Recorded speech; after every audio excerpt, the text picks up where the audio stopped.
Sering kan kita ketemu masalah yang kelihatannya ribet banget, padahal solusinya ada persis di depan mata kita.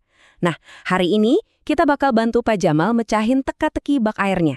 Ini bukan cuma soal matematika biasa loh, anggap aja ini latihan logika yang berguna banget buat kehidupan sehari-hari. Yuk kita mulai. Jadi ini dia situasinya. Ada satu bak kosong, satu keran air, dan satu pertanyaan besar soal waktu. Kadang masalah kayak gini tuh cuma butuh kita lihat dari sudut pandang yang tepat. Gimana? Siap jadi tim pemecah masalah buat Pak Jamal hari ini? Oke, langkah pertama kalau mau mecahin teka-teki apapun itu adalah pahami dulu misinya. Sebelum kita buru-buru ngitung, ayo kita bedah dulu apa sih sebenarnya yang jadi tantangan buat Pak Jamal ini. Apa yang dia mau, dan info apa aja yang kita punya. Skenarionya simple banget ya kan? Cuma ada satu bak dan satu keran, kita sebut aja keran A. Nah, yang penting di sini nggak ada keran lain, nggak ada bocor, nggak ada yang aneh-aneh. Jadi murni cuma dua benda ini. Ini fondasi dari teka-teki kita.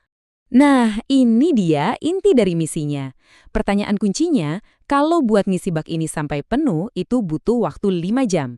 Kira-kira butuh berapa lama kalau cuma mau ngisi sebagian aja? Tepatnya cuma 1/5 bagian. Disinilah logika kita mulai diuji. Baik, sekarang kita masuk ke bagian yang paling seru. Kita jadi detektif. Setiap soal cerita itu persis kayak cerita misteri. Pasti nyimpen petunjuk-petunjuk penting. Tugas kita sekarang adalah nemuin petunjuk itu dan pakai buat mecahin kasusnya. Coba deh, kita fokus cari data yang paling penting aja. Lupakan dulu kalimat ceritanya yang panjang. Dari semua info tadi, sebenarnya cuma ada 2 angka yang benar-benar kita butuhin buat nemuin jawabannya. Yuk, kita sorot dua-duanya. Petunjuk pertama, 5 jam. Anggap aja ini waktu total buat menyelesaikan 100% pekerjaan. Nah, angka ini jadi patokan utama kita. Titik referensi buat ngitung bagian-bagian yang lebih kecil nanti. Dan petunjuk kedua, 1/5. Ini bukan waktu ya, tapi ini adalah target kita. Pak Jamal itu nggak butuh baknya sampai penuh. Dia cuma butuh 1/5 bagian aja yang keisi. Jadi sekarang kita punya waktu total dan kita punya target. Lengkap. Nah, sekarang kita udah pegang 2 kepingan puzzle-nya.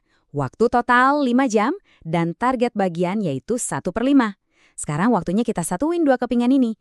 Pertanyaannya, gimana caranya? Yuk kita lihat logikanya. Dan ini dia kuncinya. Sebenarnya ini bukan soal rumus yang ribet. Ini murni soal akal sehat. Gini deh, untuk cari waktu buat ngerjain sebagian pekerjaan, kita tinggal ambil waktu total, terus dikalikan sama bagian yang diinginkan. Logis banget kan? Kalau kerjaannya cuma sebagian, ya waktunya juga pasti sebagian dong. Coba kita terapin logikanya ke dalam 3 langkah super gampang ini. Pertama, kita ambil waktu totalnya, 5 jam. Kedua, kita ambil target kerjaan kita, 1/5 bagian. Dan ketiga, langkah pamungkasnya. Tinggal kita kalikan aja keduanya. Simple. Jadi perhitungannya cuma begini. 5 jam dikali 1/5. Ingat kan pelajaran matematika dasar? 5 dikali 1/5 itu kan sama aja artinya dengan 5 dibagi 5. Saya yakin banget kalian semua udah tahu jawabannya di kepala.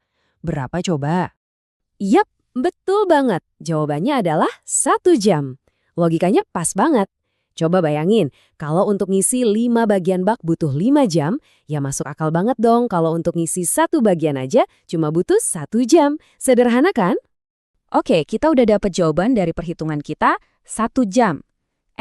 Tapi tunggu dulu. Dalam soal pilihan ganda, langkah terakhir yang gak kalah penting itu memastikan jawaban kita emang ada di antara pilihan yang disediain. Yuk kita cek sama-sama. Nah, ini dia pilihan jawabannya. Ada 30 menit, 1 jam 30 menit, dan 2 jam. Hasil perhitungan kita tadi kan 1 jam. Dan coba lihat, jawabannya ada di situ, nungguin buat dipilih. Jadi, dengan penuh percaya diri bisa kita simpulkan, waktu yang dibutuhkan keran A untuk mengisi 1/5 bagian bak adalah tepat 1 jam. Perhitungan kita terbukti benar. Dan dengan itu, misi Pak Jamal berhasil. Selamat! Pak Jamal sekarang bisa ngisi baknya dengan waktu yang pas. Kita berhasil mecahin teka-teki ini bukan pakai rumus yang aneh-aneh, tapi murni pakai logika sederhana. Ini jadi pengingat buat kita semua ya, kadang di balik masalah yang kelihatan gede, ada solusi yang simple dan elegan. Jadi, apa pelajaran penting yang bisa kita ambil dari teka-teki Pak Jamal ini? Gini, jangan pernah takut sama masalah yang kelihatannya besar atau rumit. Seringkali, masalah besar itu cuma gabungan dari beberapa langkah kecil yang gampang diatasi. Coba deh, pecah masalahnya, temuin petunjuknya, dan selesaiin satu persatu. Makasih banyak udah ikut mikir bareng hari ini.